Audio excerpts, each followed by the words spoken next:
नमस्कार दोस्तों, स्वागत है आपका अपने चैनल भक्ति वैसी में। आज की इस वीडियो में हम बताएंगे षटतिला एकादशी की संपूर्ण कथा। माघ मास के कृष्ण पक्ष की एकादशी को षटतिला एकादशी कहा जाता है। यह व्रत पापों का नाश करने वाला और स्वर्ग की प्राप्ति कराने वाला है। आज हम उस ब्राह्मणी की कथा सुनेंगे जिसने तप तो बहुत किया, लेकिन एक गलती के कारण उसे स्वर्ग में भी भूखा रहना पड़ा। चलिए कथा का प्रारंभ करते हैं दोस्तों।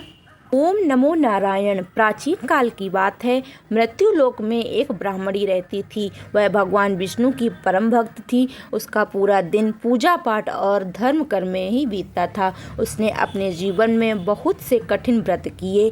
एक बार तो उसने पूरे 1 महीने का निर्जल उपवास किया। इस कठिन तपस्या से उसका शरीर तो अत्यंत शुद्ध और पवित्र हो गया।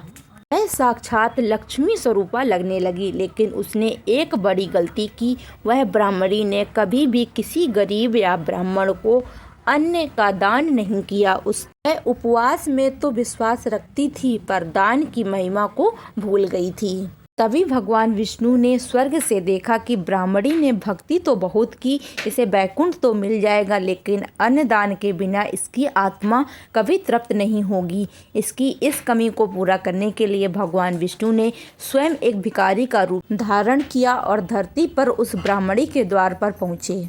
तभी ब्राह्मणी उस समय क्रोध से बाहर निकली और बोली, अरे भिक्षुक, तुम बार बार क्यों आ जाते हो। भगवान विष्णु ने फिर भिक्षा मांगी। तब उस ब्राह्मणी ने गुस्से से आकर पास में पड़ा हुआ मिट्टी का डेला उठाया और भगवान विष्णु के भिक्षा पात्र में डाल दिया। भगवान शांत भाव से उस मिट्टी के डेले को लेकर अपने लोक वापस चले गए।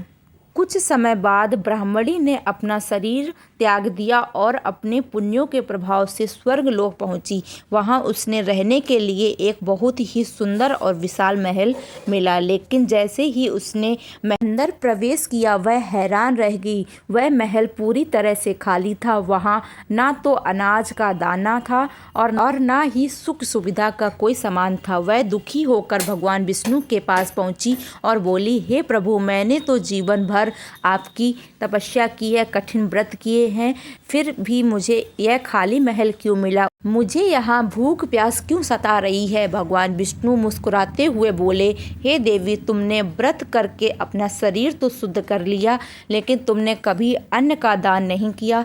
तुमने भिक्षा में मुझे मिट्टी का डेला दिया, उसी के फलस्वरूप तुम्हें यह मिट्टी का महल दिया है। अब तुम अपने महल में जाओ और द्वार बंद कर लो। जब देव स्त्रियां तुमसे मिलने आए तो तुम उन्हें षटतिला एकादशी के व्रत का महिमा पूछना और तभी द्वार खोलना। ब्राह्मणी ने ऐसा ही किया। जब देवी स्त्रियां आईं तो उन्हें षटतिला एकादशी की महिमा सुनी। माघ मास में उन्हें विधि विधान से षटतिला एकादशी का व्रत किया और 6 प्रकार के तिल का स्नान, उपटन, तर्पण, हवन, भोजन का दान का उपयोग किया। भी इस व्रत के पुण्य प्रताप से उसका वह खाली महल सोने, चांदी, अन्न और धन से भर गया। उसकी काया दिव्य हो गई और अंत में उसे मोक्ष की प्राप्ति हो गई। भक्तों, इस कथा से हमें यह शिक्षा मिलती है कि पूजा पाठ के साथ साथ अन्न का दान भी बहुत महत्व रखता है। बिना दान के पूजा अधूरी मानी जाती है। विशेषकर षटतिला एकादशी पर तिल और अन्न का दान जरूर करना चाहिए। दोस्तों, यह थी षटतिला एकादशी की संपूर्ण कथा। अगर यह कथा आपको अच्छी लगी हो तो वीडियो को लाइक शेयर ज़रूर करें और चैनल को सब्सक्राइब करना ना भूलें, ताकि और भी ऐसे धार्मिक से जुड़ी कथाएं आप तक आती रहें। जय श्री हरि दोस्तों। नेक्स्ट वीडियो मिलेंगे। बाय बाय दोस्तों।